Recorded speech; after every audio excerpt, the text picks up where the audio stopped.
Thank you, Jesus.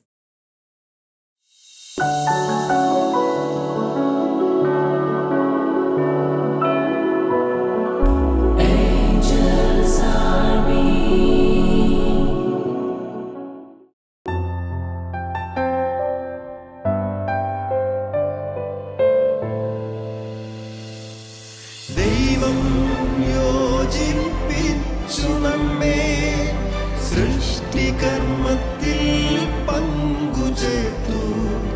ദാനമാം മക്കളെ ദാതാവിനേകുവാൻ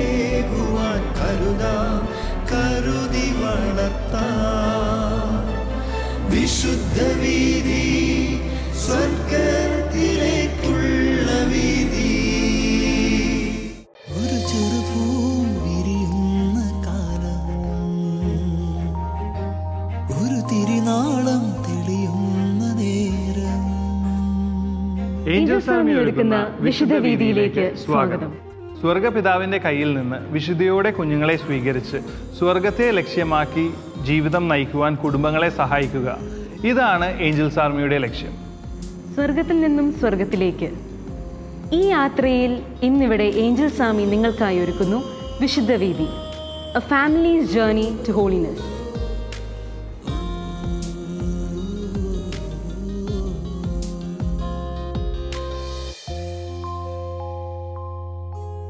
ഏറ്റവും അടുത്ത് എങ്ങനെ വിവാഹത്തിനായി ഒരുങ്ങാം എന്നതാണ് ഇന്നത്തെ നമ്മുടെ ടോപ്പിക്. ഈ ടോപ്പിക്കിനെ പറ്റി സംസാരിക്കാനായിട്ട് ഇന്ന് 2 അതിഥികളാണ് നമ്മളോടൊപ്പം ഉള്ളത്. അനു ചേച്ചിയും അഞ്ജു ചേച്ചിയും. അനു ചേച്ചി ഒരു പീഡിയാട്രിക് നഴ്സാണ്. PhDക്ക് ശേഷം ഒരു പ്രൊജക്റ്റിൽ വർക്ക് ചെയ്തുകൊണ്ടിരിക്കുന്നു. അഞ്ജു ചേച്ചി ഇൻഫോ പാർക്കിൽ EY കമ്പനിയിൽ വർക്ക് ചെയ്യുന്നു. കല്യാണം കഴിഞ്ഞിട്ടുള്ളൂ. ഇവരിൽ നിന്ന് നമുക്ക് എന്തൊക്കെ ഈ ടോപ്പിക്കിൽ നിന്ന് എടുക്കാമെന്ന് നമുക്ക് ചോദിക്കാം. ചേച്ചി, കുടുംബമായി എങ്ങനെയാണ് വിവാഹത്തിനായി എങ്ങനെയാണ് ഒരുങ്ങിയത് എന്നൊന്ന് ഞങ്ങളോട് ഷെയർ ചെയ്യാമോ? കഴിഞ്ഞ കൊല്ലം ജൂലൈ 16-ാം തീയതി ആയിരുന്നു എൻ്റെ വിവാഹം. സോ അപ്പോൾ ഏകദേശം ഒരു മെയ് പകുതിയോടുകൂടി കല്യാണം ഉറപ്പിച്ചു. അപ്പോൾ അവരുടെ സൈഡിൽ നിന്ന് ഓക്കെ പറഞ്ഞതിന് ഏകദേശം ഒരു 1 മണിക്കൂറിന് ശേഷം അമ്മയ്ക്ക് സേലത്തേക്ക് ട്രാൻസ്ഫർ ഓർഡർ കിട്ടി. അപ്പോൾ വർക്ക് ചെയ്യുന്ന തൊടുപുഴ, ഞാൻ എറണാകുളത്ത് വർക്ക് ചെയ്യുന്നു. അമ്മ സേലത്ത്, അനിയനും അനിയത്തിയുണ്ട്. 5 പേരും 5 ഇടത്ത് നിന്ന് എങ്ങനെ കല്യാണം ഒന്ന് ക്രമീകരിക്കും എന്നുള്ളൊരു ടെൻഷൻ ഞങ്ങൾക്ക് ഉണ്ടായിരുന്നു. ബട്ട് ഞങ്ങൾ സ്റ്റിൽ പ്രയറിൽ മുറുകെ പിടിച്ച് നിന്നു. അപ്പോൾ ആ സമയത്താണ് അമ്മ ഒരു യൂട്യൂബ് വീഡിയോ കണ്ടത്. വചനം ഉദ്ധരിച്ചുകൊണ്ട് എങ്ങനെ പ്രാർത്ഥിക്കാം, എങ്ങനെ വചനത്തിൽ ഉറച്ചു നിൽക്കാം എന്ന ഒരു വീഡിയോ അമ്മ കണ്ടു. സോ അതിൻ്റെ ബേസിൽ കല്യാണത്തിനുള്ള ഒരുക്കങ്ങളെല്ലാം അമ്മ പുതിയ നിയമം വായിച്ചുകൊണ്ട് ആരംഭിച്ചു. ആദ്യം അമ്മ വായിച്ചു തുടങ്ങി, എന്നോട് പറഞ്ഞു, പിന്നെ അമ്മയുടെ അമ്മയോട് പറഞ്ഞു, അമ്മയുടെ ഓഫീസിലുള്ള കൊളീഗ്സിനോട് പറഞ്ഞു, ഫ്രണ്ട്സിൻ്റെ അടുത്ത് പറഞ്ഞു, ഈവൻ കല്യാണത്തിന് വരാനുള്ള റിലേറ്റീവ്സിനോട് പോലും പറഞ്ഞു. അപ്പോൾ എല്ലാവരും അത് വായിക്കാൻ തുടങ്ങി. പിന്നെ കല്യാണം ജൂലൈയിലായിരുന്നതുകൊണ്ട് തന്നെ നല്ല മഴയുടെ സമയമാണ്. അപ്പോൾ പ്രാർത്ഥിക്കണം, അവരുടെയും കൂടി ഉത്തരവാദിത്തമായിട്ട് റിലേറ്റീവ്സ് എല്ലാവരും കണ്ടു. അപ്പോൾ എല്ലാവരും പ്രാർത്ഥിക്കാൻ തുടങ്ങി. ജൂലൈ 14-ാം തീയതി ആയിരുന്നു മനസ്സമ്മതം. 13-ാം തീയതി വൈകുന്നേരം വരെ നല്ല മഴയുണ്ടായിരുന്നു. 14-ാം തീയതി രാവിലെ ആയപ്പോൾ നല്ലപോലെ വെയിലുദിച്ചു. ഒരു തുള്ളി പോലും മഴ പെയ്യുന്നില്ല എന്നുള്ള അവസ്ഥയായി. എല്ലാവരും വന്ന് വീട്ടിൽ നിന്ന് പോയതിന് ശേഷം 14-ാം തീയതി വൈകുന്നേരം ഒരു 6 മണി ആയപ്പോൾ നല്ല മഴ പെയ്തു. ആ മഴ 16-ാം തീയതി രാവിലെ വരെ പെയ്തു. 16-ാം തീയതി ആയപ്പോൾ വീണ്ടും മഴ നിന്നു, നല്ല വെയിൽ വന്നു. 16-ാം തീയതി കല്യാണം കഴിഞ്ഞ് എല്ലാവരും പിരിഞ്ഞു പോകുന്നത് വരെ വീണ്ടും നല്ല വെയിൽ, അന്തരീക്ഷം വളരെ അനുകൂലമായിട്ട് നിൽക്കുന്നു. 16-ാം തീയതി വീണ്ടും കല്യാണം എല്ലാം കഴിഞ്ഞ് എല്ലാവരും പിരിഞ്ഞു പോയി കഴിഞ്ഞപ്പോൾ വീണ്ടും മഴ പെയ്തു. അപ്പോൾ നമുക്ക് വേണ്ടി കർത്താവ് മഴയെ പിടിച്ചു വെച്ചതുപോലെ നമുക്ക് തോന്നി. വചനത്തിൻ്റെ ശക്തിയിൽ വചനത്തെ മുറുകെ പിടിച്ചതുകൊണ്ട് ഏറ്റവും വളരെ ഉള്ളിൽ നിന്ന് തോന്നിയ ഒരു ഇതായിരുന്നു, വചനത്തെ മുറുകെ പിടിച്ചാൽ ഇത്രയധികം ശക്തിയുണ്ടെന്ന്. അതുപോലെ എനിക്ക് ഒരു കാര്യം കൂടി തോന്നിയത്, എൻ്റെ കല്യാണത്തിന് എനിക്കൊരു ആഗ്രഹം ഉണ്ടായിരുന്നത്, ഒരിക്കലും കല്യാണത്തിൻ്റെ ഒരു ഫംഗ്ഷൻസിലും ഡ്രിങ്ക്സ് സെർവ് ചെയ്യാൻ പാടില്ല എന്നുള്ളതായിരുന്നു. പ്രാർത്ഥിക്കുമ്പോൾ എപ്പോഴും ഞാനതൊരു കൺസിഡറേഷനായിട്ട് പോയിൻ്റായിട്ട് വെച്ചിരുന്നു. അപ്പോൾ അങ്ങനെ തന്നെ സംഭവിച്ചു. കല്യാണത്തിൻ്റെ ഒരു ഇതിൽ പോലും ഒരു തുള്ളി പോലും ഡ്രിങ്ക്സ് സെർവ് ചെയ്യേണ്ടതായിട്ട് വന്നില്ല. വചനത്തിൽ മുറുകെ പിടിക്കുമ്പോൾ കർത്താവിന് അസാധ്യമായിട്ട് ഒന്നുമില്ല എന്ന് നമുക്ക് മനസ്സിലായി. ശരിക്കും വചനത്തിനെ മുറുകെ പിടിച്ചുകൊണ്ട് ഒരു കല്യാണത്തിന് വേണ്ടിയിട്ട് ഒരു അടുത്ത ഒരുക്കം വളരെ മനോഹരമായിരുന്നു അല്ലേ? അനു ചേച്ചിക്ക് എന്താണ് കല്യാണത്തിന് വേണ്ടിയിട്ട് ഈ അടുത്ത് ഒരുങ്ങിയതിനെ പറ്റി പറയാനുള്ളത്? കല്യാണത്തിന് ലൈക്ക് റിമോട്ട് പ്രിപ്പറേഷൻ തൊട്ട് പറയുവാണെങ്കിൽ എപ്പോഴും എനിക്ക് മദർ തെരേസയുടെ ഒരു കോട്ടുണ്ട്, it's not between you and them, it's between you and God. അപ്പം ആ ഒരു കൺഫർമേഷൻ, ഒരു confidence since the first day ഞാൻ ജോബിനെ മീറ്റ് ചെയ്തപ്പോൾ തൊട്ട് ഉണ്ടായിരുന്നു. ഫാമിലിയും എല്ലാം എല്ലാവരുടെയും ആ ഒരു ഡിസിഷൻസും എല്ലാം അതിന് ആ ഈശോ ക്രമീകരിക്കുന്ന പോലെ തന്നെ. So that give me very very like great confidence. So എൻ്റെ എപ്പോഴും പ്രേയേഴ്സിൽ ഒരുക്കം എന്ന് പറയുമ്പോൾ ഒരു ആകുലതയിലുപരി ഒരു ഈശോ താങ്ക് യു. പിന്നെ പറയാനുള്ള ലൈക്ക് നമുക്കൊരു ശരിക്കും വലിയൊരു കുദാശയാണ് വിവാഹം എന്ന് പറയുന്നത്. ആ കുദാശയ്ക്ക് ഒത്തിരി ഗ്രേസ് ഉണ്ട്. സോ ഈശോയോട് ഞാൻ പറയുമായിരുന്നു ലൈക്ക് ആ sacramental grace in the fullness കിട്ടണം. അപ്പം ഞാനപ്പോൾ ഹോസ്റ്റലായിരുന്നു. അപ്പം അവിടെ ചാപ്പലുണ്ട്. അപ്പം ആഫ്റ്റർ ലൈക്ക് ഞാനപ്പോൾ പഠിപ്പിക്കുമായിരുന്നു, ടീച്ചറായിരുന്നു. സോ അപ്പം ആ ഓഫീസ് ടൈം കഴിഞ്ഞ് ബാക്കി ഫുൾ ലൈക്ക് ഒരു 1-2 hours ഒക്കെ ഡെയിലി എനിക്ക് ഈശോ എടുത്ത് ലൈക്ക് കുർബാന കൂടാതെ ഈശോ എടുത്ത് ഇരിക്കാനും, അപ്പോൾ ഈശോയോട് ലൈക്ക് കുഞ്ഞു കുഞ്ഞു കാര്യങ്ങൾക്ക് പോലും ഈശോ നോക്കിക്കോണേ അങ്ങനെ രീതിക്ക്. പിന്നെ ആ ഒരു താങ്ക് യു ഈശോ ഈ കാര്യത്തിൽ ഈ ഒരു താങ്ക്സ് ഗിവിംഗ് ആണ് കൂടുതലും വന്നിരുന്നത്. ഈശോയോട് ചേർന്ന് ഒരു ഒരുക്കം എന്ന് പറയുമ്പോൾ തന്നെ അതിനൊരു കോൺഫിഡൻസ് തരുന്നുണ്ട്. പിന്നെ ഈശോ പറയുന്നത് ഞാൻ എവിടെയോ വായിച്ചാണ്, എല്ലാ സ്ത്രീകളും എൻ്റെ അമ്മയെ പോലെ ആയിരുന്നെങ്കിൽ എന്നൊരു അങ്ങനെ ഒരു ഈശോയ്ക്ക് ഇഷ്ടമാണ്. എനിക്ക് തോന്നുന്നു ദൈവമനുഷ്യ സ്നേഹിതയിലെ മറ്റുമാണ്. അപ്പം ഞാൻ അങ്ങനെ ഈശോയോട് പ്രാർത്ഥിച്ചു, ഈശോ നിൻ്റെ അമ്മ വൈബ്രൻ്റ് ആയിരുന്ന പോലെ എനിക്ക് അങ്ങനെ ഒരു വൈബ്രൻ്റ് ആയിരിക്കണം. അപ്പം എനിക്ക് ഒട്ടും കുക്കിംഗ് അറിയത്തില്ല, പക്ഷേ കോൺഫിഡൻ്റ് എനിക്ക് പറയാൻ പറ്റും life Anu before marriage and Anu after marriage ശരിക്കും ആ ഒരു ഡിഫറൻസ് അത് ഓണോളെ സഡൻ വന്നൊന്നുമല്ല, പക്ഷേ ഒരു ഗ്രാജുവൽ ആണെങ്കിലും അതൊരു ആ പ്രോഗ്രസ് ഒരു slow and gradual but steady. And നമ്മൾ ഈശോയെ and it's between you and God, not between you and them. പിന്നെ ജോബി പരിചയപ്പെട്ടപ്പോൾ തൊട്ട് ആ ഒരു ഞങ്ങൾ ഡെയിലി ഒരുമിച്ച് സംസാരിക്കുമ്പോൾ എന്നും വൈകുന്നേരം പ്രാർത്ഥിക്കുമായിരുന്നു ഒരുമിച്ച്. ആ പ്രാർത്ഥന തന്നെ പിന്നെ ഈ കോൺഫിഡൻസ് കൂട്ടി. സോ ആ ട്രാൻസിഷൻ എളുപ്പമായിരുന്നു. ഒരുക്കം ഈശോയുടെ ഒപ്പം നടത്താൻ പറ്റി, ആകുലത കൂടാതെ ആ ഒരു നാച്ചുറലായിട്ട്. ശരിക്കും അനു ചേച്ചിയുടെ ബിഫോർ ആൻഡ് ആഫ്റ്റർ ചേഞ്ചിൻ്റെ ഒരു അടിസ്ഥാനം തന്നെ, അതിൻ്റെ ഒരു അടിത്തറ എന്ന് തന്നെ പറയുന്നത് എനിക്ക് തോന്നുന്നു ചേച്ചിയുടെ കൗതാശിക ജീവിതത്തിലുണ്ടായിരുന്ന ചേച്ചി എടുത്തിരുന്ന ഇനീഷ്യേറ്റീവ്സ്, ചേച്ചി അതിന് വേണ്ടിയിട്ട് ഒരു എക്സ്ട്രാ എഫേർട്ട് എടുത്തിരുന്നതുകൊണ്ടാണ് അതിൻ്റെ റിസൾട്ട് കാണാൻ സാധിച്ചതെന്ന് ഞങ്ങൾ വിശ്വസിക്കുന്നു. യെസ്, അപ്പോൾ ഏഞ്ചൽസ് ആർമി സ്റ്റുഡിയോയിൽ ടോജനും മീനും ലൈവ് വന്നിട്ടുണ്ട്. അവരുടെ കൂടെയുള്ള ഗസ്റ്റിന് പറയാനുള്ള ഈ ടോപ്പിക്കിനെ പറ്റി വേറൊരു ആംഗിളിൽ നിന്ന് പറയാനുള്ള നമ്മൾക്ക് കേൾക്കാം. So over to Meenu and Tojan. Hi Tojan. Hi Meenu. Thank you Manu. Thank you എൽറിയ.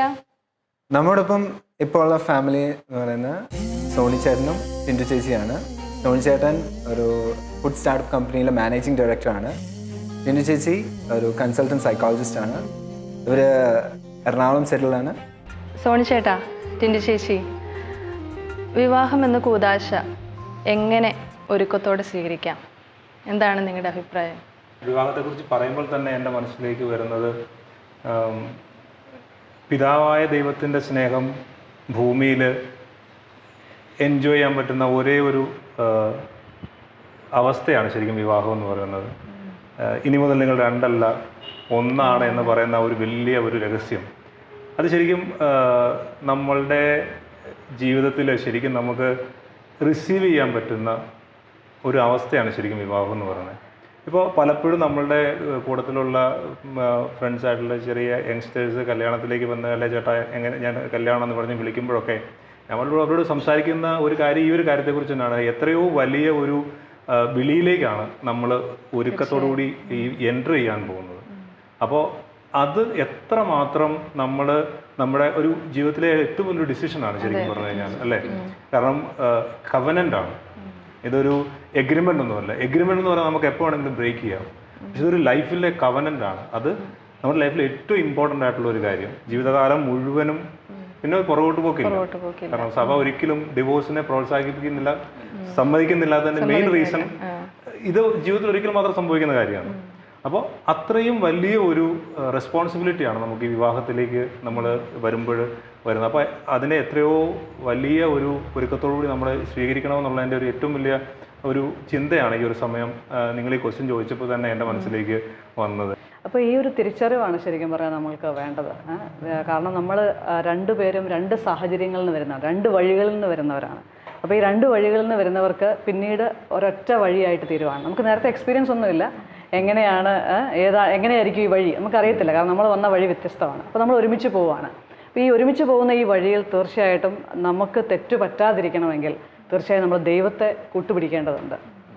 കാരണം നമ്മൾ വചനത്തിൽ തന്നെ വായിക്കുന്നുണ്ട്, ഏതാ സഭാപ്രസംഗൻ്റെ പുസ്തകത്തിൽ നമ്മൾ വായിക്കുന്നുണ്ട്, മുപ്പിരി ചരട് വേഗം പൊട്ടുകയില്ലെന്ന്. അപ്പം മുപ്പിരി ചരടെന്ന് പറഞ്ഞാൽ എന്താണ് ശരിക്കും പറഞ്ഞാൽ? ഞാൻ, വിവാഹം കഴിക്കുന്ന നമ്മുടെ ജീവിത പങ്കാളി, പിന്നെ ദൈവം.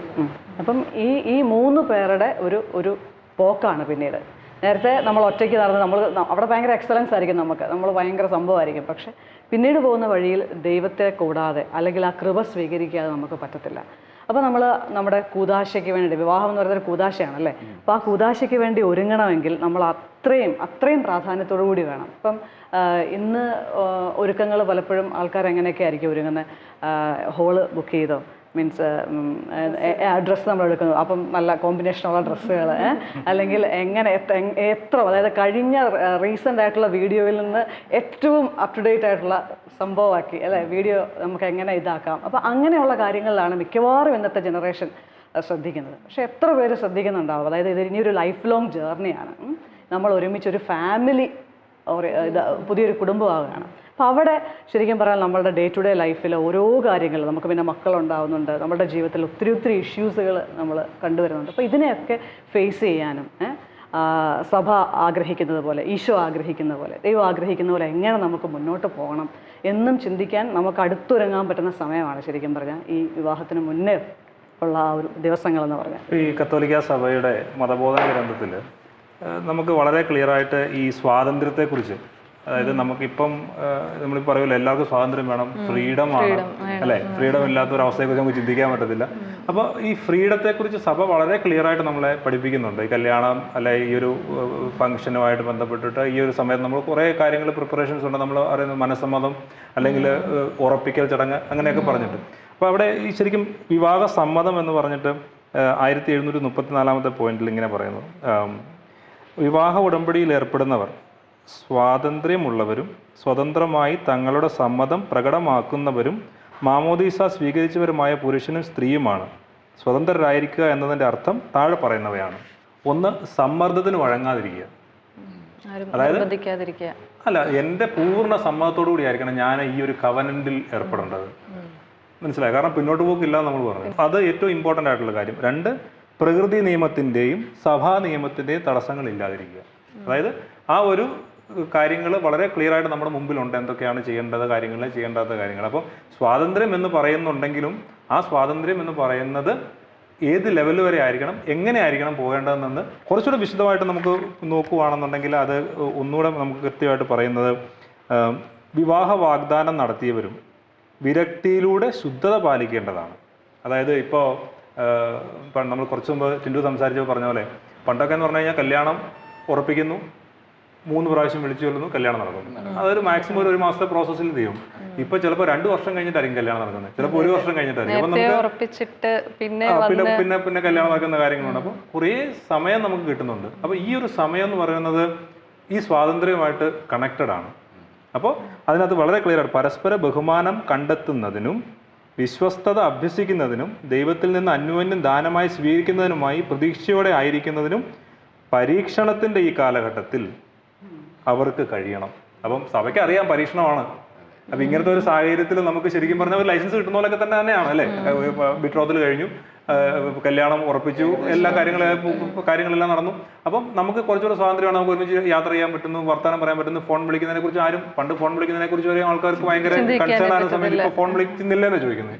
അങ്ങനത്തെ വിളികളൊക്കെ ശരിക്കും പറഞ്ഞാൽ എന്നെയും ആ വിവാഹം കഴിക്കാൻ പോകുന്ന ആളെയും കുറച്ചുകൂടി ദൈവത്തിൽ അല്ലെങ്കിൽ വിശുദ്ധിയിൽ എങ്ങനെ അത് ആക്കി തീർക്കാൻ സാധിക്കുമെന്നൊരു ചിന്ത അവിടെ വേണമെന്ന് തോന്നുന്നു. പിന്നെ ഇത് പറഞ്ഞപ്പോൾ എനിക്ക് വേറൊരു പോയിന്റ് തോന്നിയത്, കാരണം നമ്മൾ ഒരുങ്ങുന്ന സമയത്ത് ചില ഒരു കുമ്പസാരമൊക്കെ പരിപാടിയുണ്ടല്ലേ, ശരിക്കും പറഞ്ഞാൽ നമുക്കൊരു പ്രീ മാരേജ് കോഴ്സ്, നമുക്കതൊക്കെ ഒരു ഒരു ക്രിയ പോലെ അങ്ങ് നടക്കുന്ന ഒരു സംഭവമായിട്ട് പോകും. പക്ഷെ ശരിക്കും ഈ കൂദാശകൾ കൃത്യമായിട്ട് നമ്മൾ നന്നായി ഒരുങ്ങി, കുമ്പസാരം നന്നായിട്ടൊക്കെ ഒന്ന് ഒരുങ്ങി, കാരണം അത്രയും വരെയുള്ള ഒരു ലൈഫ് അവിടെ ഒരു എൻഡ് വരികയാണ്. ഇനി വേറൊരു പുതിയ ലൈഫ് സ്റ്റാർട്ട് ചെയ്യുകയാണ് അല്ലേ, ഒരു പുത്തൻ ലൈഫ് സ്റ്റാർട്ട് ചെയ്യണം. അപ്പോൾ ഞങ്ങൾ പരസ്പരം പറയാറുണ്ട്, അതോടുകൂടി നമ്മുടെ ബർത്ത്ഡേയ്സ് അങ്ങോട്ട് അവസാനിച്ചു, ഇനി എന്താ പറയുക പുതിയ ലൈഫ് തുടങ്ങുമ്പോൾ നമുക്ക് നമ്മുടെ പുതിയ ജന്മദിനം അങ്ങ് തുടങ്ങുകയാണ്. അപ്പോൾ അങ്ങനെ വരുമ്പോൾ ടോജനും മെനുവിനും എത്ര വയസ്സായി?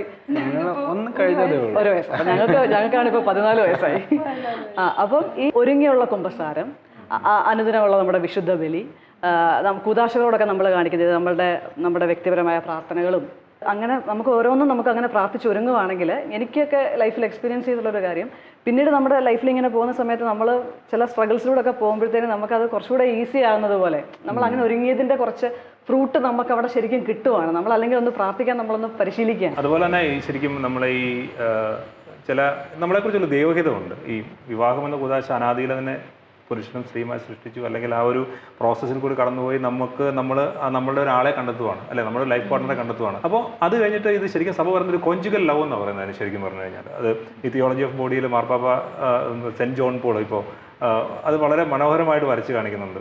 അപ്പോൾ ഈ കോഞ്ചുഗൽ ലവ് നമ്മൾ എക്സ്പീരിയൻസ് ചെയ്ത് തുടങ്ങിക്കഴിഞ്ഞാൽ ഫാമിലി ലൈഫിൻ്റെ അത്ര ബ്യൂട്ടിഫുൾ ആയിട്ടുള്ള ഒരു ലൈഫ് വേറെ ഇല്ല. അപ്പോൾ ഈ ഫാമിലി ലൈഫ് എൻജോയ് ചെയ്യാൻ പറ്റാത്തവർക്ക് ഈ സ്നേഹം അവർക്ക് എക്സ്പീരിയൻസ് ചെയ്യാൻ പറ്റിയിട്ടില്ലെന്നാണ് ഞാൻ പറയുന്നത്. അതിൻ്റെ അർത്ഥം എന്താണെന്ന് വെച്ചാൽ നമുക്കൊരു അറിവില്ലായ്മ ഉണ്ടാകും. അപ്പോൾ നമ്മളെ സംബന്ധിച്ചിടത്തോളം ഈ ഒരു സ്നേഹം, ഇപ്പോൾ ഞാൻ പറയാം, മക്കൾക്ക് അപ്പനോടുള്ള സ്നേഹം, അപ്പന് മക്കളോടുള്ള സ്നേഹം, അമ്മയ്ക്ക് മക്കളോട്, ഇതെല്ലാം ഒരു പൊസസീവ് ലവ് ഉണ്ട് അതിനകത്ത്, അല്ലേ? ഒരു ചെറിയ സ്വാർത്ഥത അതിനകത്ത് കടന്നു വരും, ഇല്ല പറഞ്ഞു. പക്ഷേ ഫാമിലി ലൈഫിൽ ഹസ്ബൻഡ് വൈഫ് റിലേഷൻഷിപ്പ്, ഈ കൊഞ്ചുഗൽ ലവ് എന്ന് പറഞ്ഞാൽ പരസ്പരം നൽകിക്കൊണ്ടുള്ളൊരു സ്നേഹമാണ്, അല്ലേ? അപ്പം ഒരാൾക്ക് വേണ്ടി ഞാനുണ്ട് എന്ന് പറയാൻ നമുക്ക് ശരിക്കും പറഞ്ഞാൽ നമുക്ക് പറയാൻ പറ്റുന്ന ആരാ? എൻ്റെ ഭാര്യ എൻ്റെ കൂടെ ഉണ്ടെന്ന് മാത്രമേ നമുക്ക് പറയാൻ പാടുള്ളൂ. അവസാനം വരെ മക്കൾ പഠിക്കാനാണെങ്കിൽ പഠിക്കാൻ പോകും, അല്ലെങ്കിൽ കല്യാണം കഴിഞ്ഞ് അങ്ങനത്തെ ഒരു സാഹചര്യങ്ങളിലേക്കൊക്കെ അവർ മാറി. ശരിക്കും ഇങ്ങനെ പറയുന്ന കേട്ടിട്ടുണ്ട്, ഇപ്പം എനിക്കൊരു കുറവുണ്ടെങ്കിൽ അത് ഹസ്ബൻഡിൻ്റെയും കുറവാണ്, അല്ലെങ്കിൽ ഹസ്ബൻഡിന് ഒരു കുറവുണ്ടെങ്കിൽ അത് എൻ്റെയും കുറവാണ്. കാരണം എന്താണെന്ന് വെച്ചാൽ ഇതൊരു ചിലപ്പോൾ ഒരു 70-30 റേഷ്യോ ആയിരിക്കും, ചിലപ്പോൾ ഒരു 50-50 റേഷ്യോ ആയിരിക്കും, ഒരിക്കലും 50-യും 70-യും വരില്ല. അതുകൊണ്ട് ആ ഒരു ബോധ്യം ഉണ്ടെങ്കിൽ കുറവ് മറ്റേ ആളുടെ പോസിറ്റീവിൽ അത് 100% ആയി മാറും. നമ്മുടെ ആ ഇറഗുലാരിറ്റികളും എല്ലാ കാര്യങ്ങളും ആ നമ്മുടെ ക്രമമില്ലായ്മ എല്ലാം ക്രമപ്പെടുത്തി നമ്മൾ ഒന്നായി ഒറ്റ വഴി കൂടെ പോവാണ്. ഈ ഒരു പെർസെൻറ്റേജ് നമ്മൾ മനസ്സിലാക്കുമ്പോൾ ചില ആൾക്കാർ ഇത് മനസ്സിലാക്കുന്ന 25 കൊല്ലം കഴിഞ്ഞിട്ടായിരിക്കും, ചില ആൾക്കാർ ഇത് 10 കൊല്ലത്തിനുള്ളിൽ മനസ്സിലാക്കും. അപ്പോൾ എനിക്ക് പറയാനുള്ള എൻ്റെ അനിയന്മാരുടെ അനിയത്തിമാരോടൊക്കെ കല്യാണം കഴിക്കാൻ പോകുന്നവരോട് പറഞ്ഞാൽ നിങ്ങൾ ഇത് ഫസ്റ്റ് ഇയർ തന്നെ മനസ്സിലാക്കിയാൽ life will be so beautiful ആയിരിക്കും. അതിനാകുമ്പോൾ എന്തായാലും കുറച്ച് ഇതായെന്നറിയാം. എന്നാലും ചേട്ടൻ്റെയും ചേച്ചിയുടെയും ലൈഫിൽ എങ്ങനെ വിവാഹത്തിന് ഒരുങ്ങി നമ്മുടെ വ്യൂവേഴ്സിന് ഒരു എക്സ്പീരിയൻസ് എന്ന് പറഞ്ഞ പോലെ നിങ്ങളുടെ എക്സ്പീരിയൻസ് ഒന്ന്. ഞങ്ങൾ എനിക്ക് തോന്നുന്നു ഏറ്റവും പെട്ടെന്ന് തന്നെ 21 വയസ്സ് കഴിഞ്ഞതേ ഉണ്ടായിരുന്നുള്ളൂ എനിക്ക്. സോണിക്ക് എപ്പോഴത്തേനും 25ാമത്തെ വയസ്സായിരുന്നു. അപ്പം ഞങ്ങൾ ആ സമയത്ത് ഒരുങ്ങിയത് ശരിക്കും പറഞ്ഞാൽ ഞങ്ങളുടെ ആ പേഴ്സണൽ പ്രെയർ, ഞങ്ങളുടെ കൂദാശ ജീവിതം, അങ്ങനത്തെ കാര്യങ്ങളെല്ലാം ഒന്ന് ക്രമപ്പെടുത്തി. അപ്പം സോണിയാണെങ്കിലും ആ സമയത്ത് നമ്മളിങ്ങനെ ബാച്ചിലർ ലൈഫാണല്ലോ, അപ്പോൾ ഇങ്ങനത്തെ ചില കാര്യങ്ങളൊന്നും എല്ലാ ദിവസം പള്ളി പോകുന്നില്ല, അങ്ങനത്തെ കാരണം പോകാൻ സാഹചര്യം ഉണ്ടായിട്ട് പലപ്പോഴും നമ്മൾ ഒരു അങ്ങനത്തെ ഒരു കാരണം വീട്ടിൽ നിന്ന് മാറി താമസിക്കുന്നു, നമ്മൾ ഫ്രണ്ട്സ് ഉണ്ട്, സിനിമയ്ക്ക് പോകുന്നു, അപ്പൊ അങ്ങനത്തെ ഉള്ള കാര്യങ്ങളിലേക്ക് നമ്മൾ പോകുന്നു. നമ്മൾ ആദ്യം ചെയ്ത് അതിനൊരു ക്രമം ഉണ്ടാക്കി. അപ്പം അങ്ങനെ അപ്പോൾ ഇതിന് വേണ്ടിയിട്ട് നമ്മുടെ കുദാശയ്ക്ക് വേണ്ടി നമ്മൾ ഒരുങ്ങുമല്ലേ, അപ്പം നമ്മളത് ചെയ്യണമല്ലോ എന്ന് പറയുന്ന കഴിയുമ്പം എങ്ങനെ പോയാലും ചെയ്യും. അപ്പം ഈവൻ നമ്മൾ ബ്യൂട്ടി പാർലറിൽ പോയിട്ട് നമ്മൾ ഫേഷ്യൽ ചെയ്യുന്ന സമയത്ത് നമുക്ക് എത്ര വിശ്വാസ പ്രമാണം ചെല്ലാം, ജപമാല ഇന്ന് എത്ര എണ്ണം ചെല്ലണം, പേഴ്സണൽ പ്രെയർ എത്ര മണിക്കായിരുന്നു, അല്ലെ ബൈബിൾ, അങ്ങനെ എല്ലാ കാര്യങ്ങളും അങ്ങനെ കുറച്ച് പ്രാർത്ഥിച്ച് ഒരുങ്ങുന്ന ഒരു സാഹചര്യം. ശരിക്കും ഇപ്പം നമ്മൾ സംസാരിച്ചില്ലേ പരസ്പരം സപ്പോർട്ട് ചെയ്യുന്നത്. അപ്പം എൻ്റെ ആ ഒരു സമയത്തൊക്കെ നമ്മുടെ പ്രെയർ പള്ളിയിൽ പോകും, പ്രാർത്ഥിക്കുന്നുണ്ടോയെന്ന് വെച്ചാൽ പ്രാർത്ഥിക്കുന്നുണ്ടാണ് അപ്പോൾ എന്നെ ശരിക്കും ടിൻഡു ഹെൽപ്പ് ചെയ്തു. ആ ഒരു സമയത്ത് എന്നെ ഒന്ന് ഓർഗനൈസ്ഡ് ആയി. അപ്പോൾ എനിക്കും താല്പര്യമാണ്. അപ്പോൾ ഞാൻ പറഞ്ഞത് അവിടെ മുതൽ നമ്മുടെ ആക്സെപ്റ്റൻസ് സ്റ്റാർട്ട് ചെയ്യുവാണ്. അങ്ങോട്ടും ഇങ്ങോട്ടും നമ്മൾ സംസാരിക്കുമ്പോൾ അവിടെയാണ് ശരിക്കും നമ്മൾ തിരിച്ചറിയേണ്ടത്. ഈ പരസ്പരമുള്ള സപ്പോർട്ടിൽ കൂടി നമുക്ക് മുന്നോട്ട് പോകാൻ ഇത്ര ബ്യൂട്ടിഫുൾ ആയിട്ട് മുന്നോട്ട് പോകാൻ പറ്റുമെന്നുള്ളത്. അതുപോലെ വേറൊരു കാര്യം ഞാൻ ഇങ്ങനെ ഓർക്കുമായിരുന്നു, ഞങ്ങൾ ഇതുപോലെ ഷെയർ ചെയ്ത സമയത്ത് നമ്മൾ സാധാരണ എപ്പോഴും നമ്മുടെ പോസിറ്റീവ്സ് പറയാൻ ശ്രമിക്കുമല്ലോ. പക്ഷേ അന്നേരം നമുക്ക് തോന്നിയൊരു ചിന്തയെന്ന് വെച്ചാൽ ഞങ്ങളുടെ വീക്ക്നെസ്സസ് എന്തൊക്കെയാണ് അപ്പം അതും ഞങ്ങൾ ഷെയർ ചെയ്തപ്പം ശരിക്കും ഞങ്ങൾക്ക് ലൈഫ് തുടങ്ങിയപ്പം ശരിക്കും അതൊന്നും മനസ്സിലാക്കി ജീവിക്കാൻ ആ കുറവുകൾ സംഭവിക്കുമെങ്കിലും അതിനെ അക്സെപ്റ്റ് ചെയ്യാനായിട്ട് ഭയങ്കര എളുപ്പമുണ്ടായിരുന്നു. Thank you Sanjana, thank you Tindu ചേച്ചി. So that's it from here. ഞങ്ങൾക്ക് വല്ലതും മനസ്സിലായിരുന്നോ? ഉറപ്പാണല്ലോ അല്ലേ? Anyway over to Manu and Andrea. Thank you Tojan and Meenu. അവർ പറഞ്ഞത് ഭയങ്കര ഒരു ഇൻട്രസ്റ്റിംഗ് ഒരു ഡിസ്കഷൻ ആയിരുന്നു.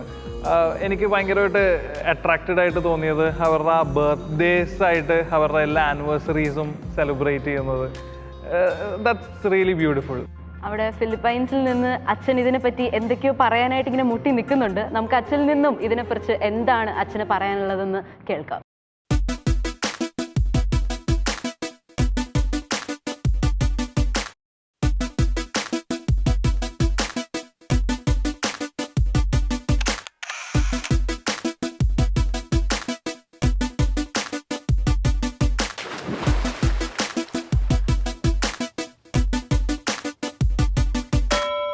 ഈശോമിശിഹായ്ക്ക് സ്തുതിയായിരിക്കട്ടെ. നമ്മൾ ചർച്ച ചെയ്തുകൊണ്ടിരിക്കുന്നത് വിവാഹത്തിലെ ഏറ്റവും അടുത്തൊരുക്കാണ്. അതായത് ഉറപ്പീര് മുതൽ മനസ്സമ്മതവും കല്യാണവും വരെയുള്ള ആ ദിവസങ്ങളാണ് ഏറ്റവും അടുത്ത ഒരുക്കം എന്ന് ഉദ്ദേശിക്കുന്നത്. ഉറപ്പീരിനൊക്കെ ശേഷം എന്തൊക്കെ കാര്യങ്ങൾ ചെയ്യണം? പ്രധാനമായിട്ട് എല്ലാ കുടുംബങ്ങളും, 2 കുടുംബങ്ങളും ഉറപ്പായിട്ട് സാധിക്കുമ്പോൾ ഒരു ധ്യാനം കൂടണം. രണ്ടാമത്തെ കാര്യം, ഉറപ്പിന് ശേഷമാണല്ലോ സാധാരണ മൊബൈൽ ഫോൺ നമ്പറൊക്കെ മാറി ചെറുക്കനും പെണ്ണും തമ്മിൽ സംസാരിച്ചൊക്കെ തുടങ്ങുന്നത്. അത് വളരെ പ്രധാനപ്പെട്ട സമയമാണ്. നന്നായിട്ട് സമയം കണ്ടെത്തി സംസാരിക്കുക. നമ്മുടെ കുടുംബത്തിലൊക്കെ ഇപ്പോഴും അതൊക്കെ വലിയൊരു മോശമായ കാര്യമായിട്ടാണ് മാതാപിതാക്കളും ബന്ധുജനങ്ങളൊക്കെ കാണുന്നത്. അവരൊക്കെ സംസാരിക്കുമ്പോൾ ഫുൾ ടൈം ഫോണിലാണോ എന്ന് സംസാരിക്കാനാണ്, കെട്ടിയിട്ട് സംസാരിച്ച പോലെ അല്ല. അവർ സംസാരിക്കട്ടെ. സാധിക്കുമെങ്കിൽ അവരെ വീണ്ടും ഒന്നുകൂടി കാണാനൊക്കെ അവസരം കൊടുക്കുക. അവർ പരസ്പരം മനസ്സിലാക്കട്ടെ. വേറൊരു പ്രധാനപ്പെട്ട കാര്യം എന്ന് പറയുന്നത്, ഇങ്ങനെ സംസാരിക്കുമ്പോഴാണ് പരസ്പരം മനസ്സിലാകുന്നത്. അങ്ങനെ മനസ്സിലായി പല കല്യാണങ്ങളും മുടങ്ങിപ്പോയിട്ട് വരെയുണ്ട്. മോശമായിട്ട് പറയുകയല്ല, നല്ല കാര്യമാണ്. നടക്കരുതാത്ത പല കല്യാണങ്ങളും നടക്കില്ല എന്ന് മനസ്സിലാകുന്നത് ഇതുപോലുള്ള തുറന്ന സംസാരങ്ങളിലൂടെയാണ്. അവരുടെ ആറ്റിറ്റ്യൂഡുകൾ മനസ്സിലാവും, അവരുടെ ടേസ്റ്റുകൾ മനസ്സിലാവും. സംസാരിച്ചു വന്നപ്പോഴാണ് ഒരു പെൺകുട്ടിക്ക് മനസ്സിലായത് ഭയങ്കര സംശയരോഗിയാണ് ഈ പയ്യനെന്ന്. പണത്തിലാണ് അവൻ നോട്ടമെന്ന്. അവൻ തുടർച്ചയായിട്ട് പണം ചോദിക്കാതാണ്. ഇവള് വിദേശത്ത് ജോലി ചെയ്യുന്നൊരു കുട്ടിയായിരുന്നു. അവൾ തുടർച്ചയായിട്ട് പണം ചോദിക്കുന്നു. അവൾ വ്യക്തിപരമായ പല കാര്യങ്ങളിലും മനസ്സമ്മതം പോലും കഴിഞ്ഞിട്ടില്ല, ഉറപ്പിച്ച് കഴിഞ്ഞിട്ടേ ഉള്ളൂ. അപ്പോൾ തന്നെ എവിടെ പോകുന്നു, ഈ കൂട്ടുകാരോടെ പോകരുത്, ഇന്ന വസ്ത്രമുള്ള മൊത്തം നിർബന്ധങ്ങൾ, വലിയ പെരുമഴയാണ്. അവസാനം അവൾ പറയുകയാണ്, ഈ കല്യാണം നടന്നാൽ ഇതിനേക്കാൾ വലിയ ദുരന്തമായി പോറും. ശരിയാണ്, ആ കല്യാണം നടക്കാത്ത കല്യാണമായിരുന്നു, നടന്നുമില്ല. പ്രിയപ്പെട്ട, അതുകൊണ്ട് സംസാരിക്കാനുള്ള സമയവും കാലവും ഒക്കെ കുഞ്ഞുങ്ങൾക്ക് ഒരല്പം ക്രമപ്പെടുത്തി കൊടുക്കുക. എടിപിടിന്ന് കല്യാണം നടത്താതിരിക്കുക. അതാണ് രണ്ടാമത്തെ കാര്യം. മൂന്നാമത്തെ കാര്യം, ഈ വിവാഹത്തിനോ അടുത്ത ദിവസങ്ങളിലേക്ക് വരുമ്പോഴാണ് നമ്മൾ കെട്ടുകുമ്പസാരം നടത്തുക. അതവരുടെ ജീവിതത്തിൽ ഏറ്റവും പ്രധാനപ്പെട്ട കാര്യമാണ്. ആദ്യ കുമ്പസാരം പോലെ ഏറ്റവും പ്രധാനപ്പെട്ടതാണ് കെട്ടുകുമ്പസാരം. നന്നായിട്ടൊരുങ്ങി സമയമെടുത്ത് 1-2 ആഴ്ചയെടുത്ത് ഒരുങ്ങി തന്നെ നിങ്ങൾ കെട്ടുകുമ്പസാരത്തിന് പോവുക. നാളിതുവരെയുള്ള സകല പാപത്തിൻ്റെ ഭാണ്ഡങ്ങളും കർത്താവിൻ്റെ മുമ്പിൽ ഇറക്കി വെച്ചിട്ട് ഒരു പുത്തൻ മനുഷ്യനായി, പുതുവസ്ത്രം, കാരണം നമ്മൾ വിവാഹത്തിലേക്ക് പോകുന്ന അങ്ങനല്ല, പുതുവസ്ത്രം അണിഞ്ഞ്, സ്ത്രീയാണെങ്കിൽ വെള്ളവസ്ത്രം അണിഞ്ഞൊക്കെയാണല്ലോ പോകുന്നത്. അത് തന്നെ സൂചിപ്പിക്കുന്നത് ഞാൻ പുതിയ വ്യക്തിയാണെന്നുള്ളതാണ്. ആ പുതിയൊരു വ്യക്തിയായി മാറാൻ വേണ്ടി തന്നെ കെട്ടുകുമ്പസാരം ഏറ്റവും മനോഹരമായും ഒരുങ്ങിയും കർത്താവിൻ്റെ മുമ്പിൽ സമർപ്പിക്കുക. എടിപിടി നടക്കേണ്ട കാര്യമേ അല്ലാതെ അത് പ്രധാനപ്പെട്ടതാണ്. കെട്ടുകുമ്പസാരം ഒരുങ്ങി തന്നെ നടത്തുക. അടുത്തതായി എൻ്റെ ജീവിതത്തിൽ മനോഹരമായിട്ടുണ്ടായ സംഭവം, ഞാൻ ആദ്യമായിട്ടൊക്കെ നടത്തിയ കല്യാണമാണ് പട്ടം കഴിഞ്ഞിട്ട്. എൻ്റെ ഒരു അടുത്ത സുഹൃത്തിൻ്റെ ആയിരുന്നു. കല്യാണത്തിൻ്റെ സമയം ചെറുക്കനും പെണ്ണിനെ എനിക്ക് പരിചയമുണ്ട്. അവർ കല്യാണം കഴിഞ്ഞു, അതിനുശേഷം കാഴ്ചവെപ്പിൻ്റെ സമയമാണ്. കാഴ്ചവെപ്പിൻ്റെ സമയത്ത് ആദ്യം ചെറുക്കൻ്റെ പെണ്ണിൻ്റെ അപ്പന്മാരും അമ്മമാരും ഒക്കെ ഫ്രൂട്ട്സൊക്കെ ആയിട്ട് വരുന്നു, അതൊക്കെ സ്വീകരിച്ച് വെച്ചു. ഏറ്റവും അവസാനമാണല്ലോ പെണ്ണും ചെറുക്കനും കാസയും പീലാസയൊക്കെ ആയിട്ടൊക്കെ വരുന്നത്. അവർ വീഞ്ഞും വെള്ളമൊക്കെ കൊണ്ട് തന്നു. നോക്കിയപ്പോൾ പെണ്ണിൻ്റെ ആങ്ങള തൊട്ടുപുറകെ വലിയൊരു ഗിഫ്റ്റ് പേപ്പറിൽ പൊതിഞ്ഞ് വലിയൊരു സാധനമൊക്കെ ആയിട്ട് വരുന്നു. അപ്പോൾ എനിക്ക് സംഭവം മനസ്സിലായി. ഇവരെന്നെ നേരത്തെ പറഞ്ഞിട്ടുണ്ടായിരുന്നു. എൻ്റെ കൂടെ ഒന്ന് വികാരിച്ച് പറയാണ്, കെട്ടിക്കുന്ന അച്ഛനുള്ള സംഭവമൊക്കെ പള്ളിക്ക് പുറത്ത് പിന്നെ കൊടുത്താൽ മതി ഇത്. അപ്പോഴാണ് ഇവർ 2 ചിരിച്ചിട്ട് അച്ഛനോട് പറഞ്ഞു, അച്ഛാ ഇത് അച്ഛനോട് കൊടുക്കാനുള്ളതല്ല, ഇത് വേറൊരു സാധനമാണെന്ന് പറഞ്ഞു. അപ്പോൾ ഞാൻ അച്ഛൻ്റെ ചെവിയിൽ കാര്യം പറഞ്ഞ് മനസ്സിലാക്കി. ഈ സംഭവം ഭയങ്കര രസകരമായ കാര്യമാണ്. ഇവരുടെ കല്യാണം ഏകദേശം ഉറപ്പിച്ചിട്ട് ഒരു 5-6 മാസങ്ങൾക്ക് ശേഷമാണ് മനസ്സമ്മതം നടക്കുന്നത്, കല്യാണം നടക്കുന്നതൊക്കെ. അപ്പോൾ ചെറുക്കൻ വിദേശത്തും പെണ്ണ് നാട്ടിലുമായിരുന്നു. ഇവർ കല്യാണം ഉറപ്പിച്ച കാലം മുതൽ ഇവർ ഓൾമോസ്റ്റ് എല്ലാ ദിവസവും തന്നെ, അവർ പറയുന്ന ഇൻവേരിയബിളി എല്ലാ ദിവസവും തന്നെ രാത്രിയിൽ ഒരു 1/4 മണിക്കൂറെങ്കിലും ഒരുമിച്ച് സംസാരിക്കുകയും പ്രാർത്ഥിക്കുകയും ചെയ്യുമായിരുന്നു. അപ്പോൾ ഇവർ ഓരോ ആഴ്ചയും ഓരോ കാര്യങ്ങൾ പ്രാർത്ഥിക്കാൻ വേണ്ടി മാറ്റിവെച്ചിരുന്നു, ഓരോ കൃപകൾക്ക് വേണ്ടി. എന്നിട്ട് ഇവർ ഓരോ ആഴ്ചയും 2 പേരും കൂടി ഇരുന്ന് ഓരോ പ്രാർത്ഥന എഴുതി ഉണ്ടാക്കും, ഇന്ന ആഴ്ച വേണ്ട കൃപ. എന്നിട്ട് അവർ സുഹൃദൈവം പോലെ ഈ ഒരു ആഴ്ച മുഴുവൻ പ്രാർത്ഥിക്കും. അപ്പോൾ 6-7 മാസം കിട്ടിയപ്പോൾ ഒത്തിരി കാര്യങ്ങൾ ഇവർക്ക് ഓർത്തെടുക്കാനും സമർപ്പിക്കാനും പറ്റി. എല്ലാത്തിൻ്റെ അവസാനം ഇവർ ഈ പ്രാർത്ഥന എല്ലാം ചേർത്ത് വലിയൊരു പ്രാർത്ഥന ഉണ്ടാക്കിയിട്ട് അത് ഫ്രെയിം ചെയ്ത് ദേവാലയത്തിൽ കൊണ്ടുവന്നിരിക്കുകയാണ്. ഇതാണ് ഞങ്ങളുടെ ഒരുക്കം, കർത്താവെ സ്വീകരിക്കണമെന്ന് പറഞ്ഞിട്ട്. എത്ര മനോഹരമായിട്ടാണ് നമ്മുടെ കുഞ്ഞുങ്ങൾ ഒരുങ്ങുന്നത്. ഇതാണ് ഏറ്റവും അടുത്തൊരുക്കം. വേണ്ട കൃപകൾ എഴുതി തന്നെ സമർപ്പിക്കാം. അതുകൊണ്ട് തന്നെ ഇവരുടെ കുർബാന, കെട്ടുകുർബാന ഏറ്റവും മനോഹരമായിരിക്കും. കാരണം ഇവരുടെ മനസ്സിലെപ്പോഴും ഇവർക്ക് സമർപ്പിക്കാൻ ഒത്തിരി കാര്യങ്ങളുണ്ട്. അല്ലെങ്കിൽ പലപ്പോഴും കെട്ടുകുർബാനയെ ആഘോഷത്തിനിടയ്ക്കും ഉറക്കപ്പിച്ചും അതൊരു പ്രധാനപ്പെട്ട കാര്യമാണ് കേട്ടോ. കല്യാണത്തിന് തലേ ദിവസം നിങ്ങൾ ആഘോഷങ്ങൾ ഒഴിവാക്കുക. നമ്മൾ മൈലാഞ്ചി കല്യാണം എന്ന് പറഞ്ഞോ അല്ലെങ്കിൽ മധുരമെപ്പ് എന്നൊക്കെ പറഞ്ഞ് നടക്കുന്ന കാര്യങ്ങൾ കല്യാണത്തെ തലേദിവസം ഒഴിവാക്കുക. കാരണം ഈ ആഘോഷങ്ങൾക്ക് എപ്പോഴും മറ്റു പല മേമ്പടികളൊക്കെ കാണുമല്ലോ. ഇതെല്ലാം കഴിഞ്ഞിട്ട് ഉറക്കപ്പിച്ച് ക്ഷീണമായിട്ടാണ് പിറ്റേന്ന് കുടുംബം മുഴുവനും അല്ല ചെറുക്കനും പെണ്ണും എല്ലാം കല്യാണത്തിന് വരുന്നത്. അപ്പോൾ പരിശുദ്ധ കുർബാനയ്ക്ക് അഴകും മാറ്റും നഷ്ടപ്പെടും, പരിശുദ്ധ കുർബാനയ്ക്ക് കൊടുക്കേണ്ട പ്രാധാന്യം നഷ്ടപ്പെടും. അതുകൊണ്ട് ഒരുങ്ങി കൃപകൾ വേണ്ടത് ചോദിക്കാനായിട്ട് ഒരുങ്ങി തന്നെ ദേവാലയത്തിലേക്ക് വരിക. മറ്റൊരു കാര്യം ഞാൻ കണ്ടത്, ഒരു ചെറുപ്പക്കാരൻ അവനൊരു ബൈബിൾ വാങ്ങി. അവൻ പറയുകയാണ്, ഈ ബൈബിളിൽ തൊട്ടായിരിക്കും ഞങ്ങൾ 2 പേരും ഞങ്ങളുടെ വിവാഹത്തിൻ്റെ വാഗ്ദാനം നടത്തുന്നത്. എന്നിട്ട് ആ ബൈബിൾ അവൻ എടുത്തുകൊണ്ട് പോയി. ഉണ്ടാവും പറയുകയാണ് എന്നും ഈ ബൈബിൾ എൻ്റെ മുറിയിലിരിക്കും, ഞങ്ങൾ എന്നും ഈ ബൈബിൾ തന്നെ വായിക്കും. കാരണം ഇതിൽ തൊട്ടാണ് ഈ ബൈബിൾ എന്നൊക്കെ വായിക്കാൻ തുറക്കുമ്പോഴും ഞങ്ങൾ ഞങ്ങളുടെ വിവാഹത്തിന് ഞങ്ങളുടെ അടുത്ത് ഉടമ്പടി ഞങ്ങൾ ഓർക്കും, കർത്താവുമായിട്ടുള്ള ഉടമ്പടി ഞങ്ങൾ ധ്യാനിക്കും. അവസാനമായിട്ട് വിവാഹ കുർബാന തന്നെയാണ്. പൂർണ്ണതയോടും ഭക്തിയോടും ഒരുക്കത്തോടും വിശുദ്ധിയോടും കൂടെ ആ വിവാഹബലി അർപ്പിക്കപ്പെടട്ടെ. അതിനുശേഷമാണല്ലോ ജീവിതബലി തുടങ്ങുന്നത്. എത്രമാത്രം ഒരുക്കത്തോടും വിശുദ്ധിയോടും താല്പര്യത്തോടും കൊണ്ട് വിവാഹബലി അർപ്പിക്കുന്നോ അതേ താല്പര്യത്തോടും വിശുദ്ധിയോടും കൂടെ മാത്രമേ നിങ്ങൾക്ക് നിങ്ങളുടെ ജീവിതബലി തുടങ്ങാൻ പറ്റൂ. ഇതാണ് നമ്മുടെ ഏറ്റവും അടുത്തൊരുക്കം. കർത്താവിനോടൊപ്പം രണ്ടുപേർ ചേർന്ന് ഒരു കുടുംബമായി അവൻ്റെ മധ്യത്തിൽ നിർത്തി നിങ്ങളുടെ ജീവിതം ആരംഭിക്കുന്നു. ഒരു പുതിയ കുടുംബം ഭൂമിയിൽ ജനിക്കുന്നു, മറ്റൊരു തിരുക്കുടുംബം കൂടി. പ്രിയപ്പെട്ടവരെ, നമുക്ക് ഒന്ന് ചേർന്ന് പ്രാർത്ഥിക്കാം. ഈശോയെ, ഞങ്ങൾ ഒന്നിരുന്ന് തിരുഹൃദയത്തിന് മുമ്പിൽ നിന്നുകൊണ്ട് ഞങ്ങൾ പ്രാർത്ഥിക്കുന്നു. തിരുക്കുടുംബത്തോട് ചേർന്ന് ഞങ്ങൾ പ്രാർത്ഥിക്കുന്നു. ആദ്യമായി ഞങ്ങൾ പ്രാർത്ഥിക്കുന്നത് ഒരു ശാന്തതയുള്ള ഹൃദയത്തിന് വേണ്ടിയാണ്. സങ്കീർത്തകൻ പറയുന്നത് പോലെ ശാന്തമാവുക, ഞാൻ നിന്റെ ദൈവമാണെന്ന് അറിയുക. കർത്താവ്, ഈ ദിവസങ്ങളിലെല്ലാം, ഈ വിവാഹത്തിൻ്റെ ഒരുക്ക ദിവസങ്ങളിലെല്ലാം ഞങ്ങൾ ശാന്തമാകുവാൻ, നിൻ്റെ സാന്നിധ്യം അറിയുവാൻ, നീ ഞങ്ങളുടെ കൂടെയുണ്ട്, നീ എല്ലാം നടത്തുമെന്നറിഞ്ഞ് എല്ലാ ടെൻഷനിൽ നിന്നും എല്ലാ ആൻസൈറ്റീസിൽ നിന്നെല്ലാം മാറി നിൽക്കുവാനുള്ള കൃപ ഞങ്ങൾക്ക് തരണമെന്ന് ഞങ്ങൾ ആദ്യമേ പ്രാർത്ഥിക്കുന്നു. ഈശോയെ, അതുപോലെ തന്നെ ഈ കെട്ടുകുമ്പസാരം ഏറ്റവും ഒരുക്കത്തോടെ നടത്താൻ നിന്റെ പരിശുദ്ധാത്മാവിൻ്റെ സഹായത്തോടെ ഞങ്ങളുടെ പൂർവ്വകാല ജീവിതത്തിൻ്റെ എല്ലാ കുറവുകളും എല്ലാ വീഴ്ചകളും എല്ലാം കഴുകിക്കളഞ്ഞ് ഏറ്റവും പുതിയ വ്യക്തികളായി പുത്തൻ തീരുമാനങ്ങൾ എടുത്ത് ജീവിതത്തിലേക്ക് വരുവാൻ ഞങ്ങളുടെ കെട്ടുകുമ്പസാരം മനോഹരമായ ഒരു അനുഭവമാക്കി മാറ്റിത്തരണമേ. അതോടൊപ്പം തന്നെ ആ വിവാഹ ദിവസം വന്നു ചേരുന്ന എല്ലാവരും, ഞങ്ങളുടെ കുടുംബവും ചെറുക്കനും പെണ്ണും എല്ലാം ഏറ്റവും വിശുദ്ധിയോടും ഒരുക്കത്തോടും കൂടെ വിശുദ്ധ ബലി അർപ്പിക്കുവാനും മറ്റെല്ലാ ഡിസ്ട്രാക്ഷനിൽ നിന്നും മറ്റെല്ലാ ആഘോഷങ്ങളിൽ നിന്നും മാറി നിൽക്കുവാനുമുള്ള കൃപയ്ക്ക് വേണ്ടി ഞങ്ങൾ പ്രാർത്ഥിക്കുന്നു. ഈശോയെ, ഇതോടൊപ്പം തന്നെ അനേക വർഷങ്ങളായിട്ട് വിവാഹം നടക്കാതെ നിരാശയിൽപ്പെട്ട് ജീവിക്കുന്ന എല്ലാ മക്കളെയും തമ്പുരാനെ ഈ നിമിഷം ഞങ്ങൾ നിൻ്റെ കൈകളിലേക്ക് തന്ന് പ്രാർത്ഥിക്കുന്നു. ഈശോയെ, നീ തൊടണമേ, നിൻ്റെ സമയം ആവണമെന്ന് ഞങ്ങൾ പ്രാർത്ഥിക്കുന്നു. നിൻ്റെ ഹൃദയം നടക്കട്ടെ എന്ന് ഞങ്ങൾ പ്രാർത്ഥിക്കുന്നു. പരിശുദ്ധമേ മാതാവേ, ഏറ്റവും ഒരുക്കത്തോടെ ആത്മാവിൻ്റെ സഹായത്തോടെ വിശുദ്ധ യൗസേപ്പിനൊപ്പം വിവാഹമെന്ന കൂദാശയിലൂടെ തിരുക്കുടുംബത്തെ വാർത്തെടുത്തവളെ, ഞങ്ങളുടെ മക്കൾക്ക് വേണ്ടി തുടർച്ചയായിട്ട് പ്രാർത്ഥിക്കണമേ. ഈശോമിശിഹായുടെ ആശീർവാദം സ്വീകരിക്കാം.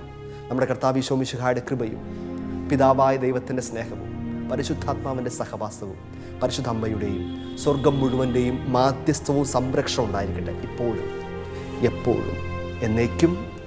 അമേൻ. താങ്ക് യു അച്ഛാ. ഇന്നത്തെ നമ്മുടെ എപ്പിസോഡ് തികച്ചും ഒരു കംപ്ലീറ്റ് പാക്ഡ് ആയിട്ടുള്ള ഒരു എപ്പിസോഡ് തന്നെയായിരുന്നു. വിശുദ്ധ വീതിയുടെ മറ്റൊരു എപ്പിസോഡിനായി നമ്മൾക്ക് കാത്തിരിക്കാം. Until then, good bye.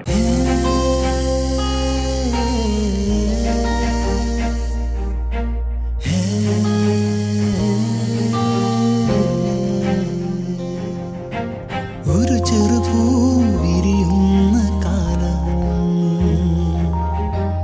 ഒരു തിരിനാളം തെളിയുന്ന നേരം,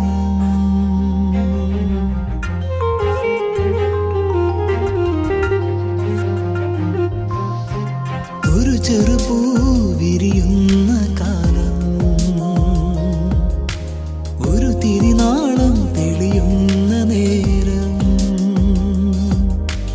ഉള്ളിലൊരാനന്ദം തിരതല്ലുന്നു, വിണ്ണിലൊരാഘോഷം തുടങ്ങുന്നു, ഒരു ചെറുപൂ വിരിയുന്ന കാലം, ഒരു തിരിനാളം തെളിയുന്ന നേരം, ഉള്ളിലൊരാനന്ദം തിരതല്ലുന്നു.